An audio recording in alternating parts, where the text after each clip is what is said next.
Hi, I'm Lucy Paget, and in this video, I just want to tell you about the work that I do and why it's so important to reconnect with your essential nature. And in some ways, it's the easiest thing in the world, but I want to explain to you through a little bit of anatomy and through some of the practices that I teach why it's so important and why we go astray and how I can help. So, all the work that you can find me doing in the classes that I teach, in the workshops that I teach, in the treatments that I give, all come back to helping women reconnect, especially in our late 30s and our 40s and beyond, with your essential nature. And what does that mean, connecting back to your essential nature?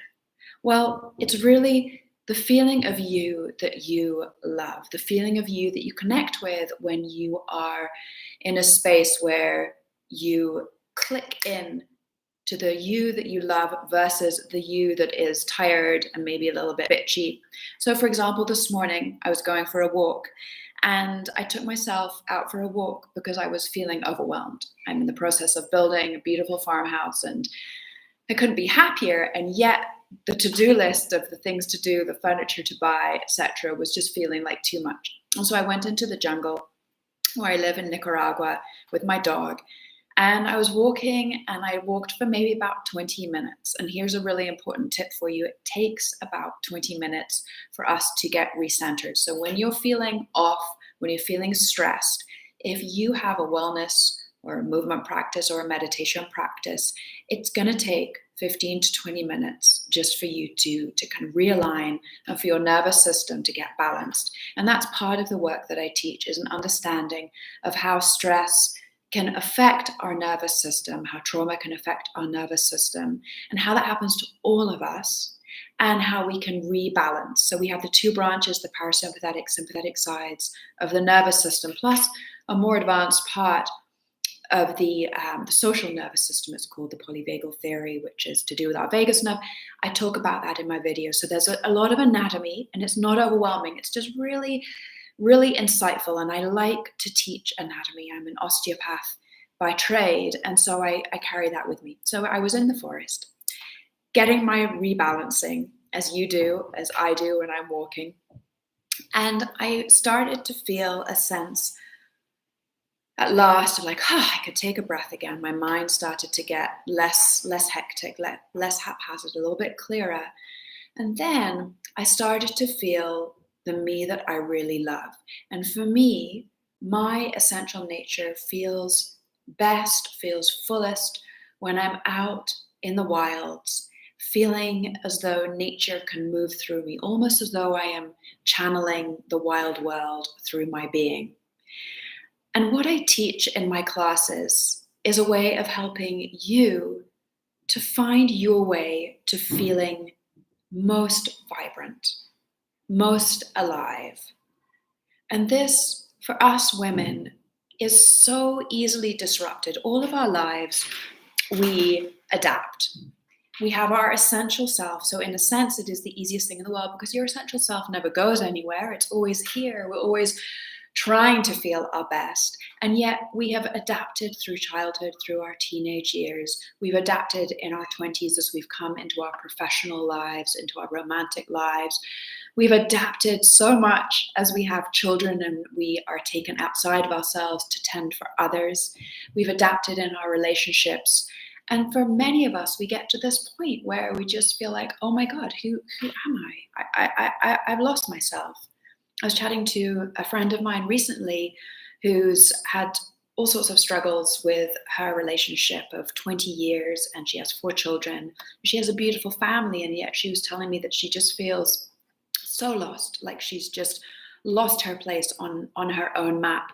And so we were talking about some of the tools that she can use and how she needs to have a practice that can be as short as 15, 20 minutes to rebalance.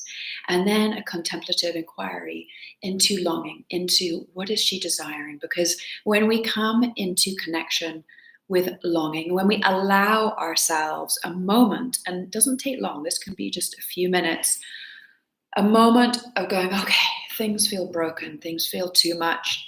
And we drop into, okay, what am I really longing for? Without knowing yet, without being trying to make a list quickly, but just going, I don't know, but I'm going to take the time to get to know. I'm going to take a moment to actually just not know, to give myself time to know. And just like a seed that is in the darkness under the soil, the darkness is that place of unknown.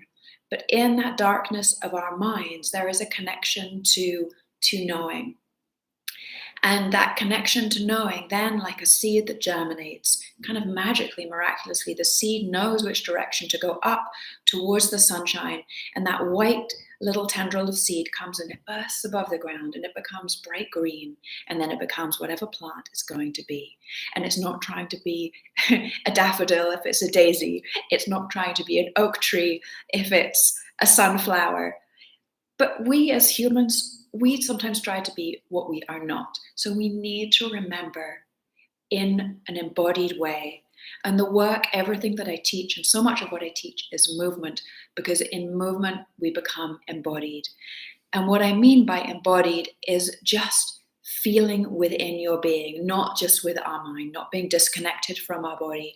When we start to understand wise concepts like what does it mean to feel yourself?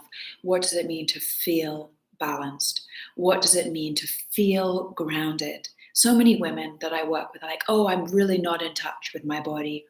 And I would say that that is not true. It is very easy to get in touch with how you are feeling. You just need the right tools and you need a practice that you actually would enjoy. And so if everything I teach is about coming home to your essential nature, here's how it goes. Here's what it looks like in the classes that I teach, in the videos that you can follow along, in the one-on-one work that you can do with me, and the retreats that you can come to. All of it ultimately is there are a few steps. First of all, we need to rebalance. We need to do some movement work, often is the tool that I use, some kind of exploration to move our body in a way that just lets us settle, just lets us catch our breath, just lets us go, oh, okay, yeah, all right, here I am, I feel a bit better.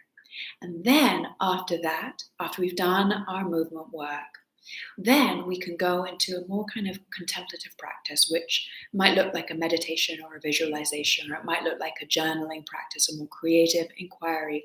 And we go into that place of longing, of dreaming, of discovery. And then from there, we need to connect the longing, the dreaming, the discovery with, well, what does that look like? If that is the inner world, and now I feel clearer and I feel like I can find my way, then we have to take those inner knowings and look at how that would be as we manifest them in the outer world and connect the dots and have a practice where we can keep coming back. So every day, or at least 4 times a week, when we've strayed outside of ourselves, when we've been stressed, when we've struggled with illness, we need a practice that is both a wellness practice and like a personal revisioning practice. And the two go together. We don't need to have our wellness practice separate from finding our purpose. The two can come together so that then when you are actualizing, re-envisioning your dreams and coming back more into a place of confidence and clarity, your practice doesn't have to be, oh, I have to do this, I have to do that. It's like you are living then your life from a place which has the wellspring of your essential nature. That place is your starting point. It's not, oh, I have to go there, I have to do this.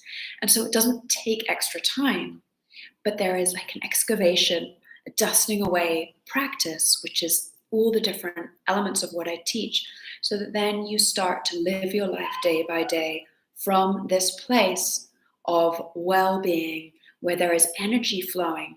And very naturally, because it is a wellness practice and it is a life coaching, lifestyle revisioning practice, very naturally your wellness improves. So many of us, as we get older, start to struggle with autoimmunity. We start to struggle with lower energy.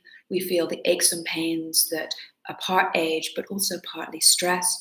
We notice the injuries heal a little bit more slowly. And we have various different different problems that start to manifest with our health, very often because of the ways in which we have been too sedentary and too stressed. And so, as I've said a few times now, we weave together a wellness and movement practice with a life coaching practice and come together in wise, creative community.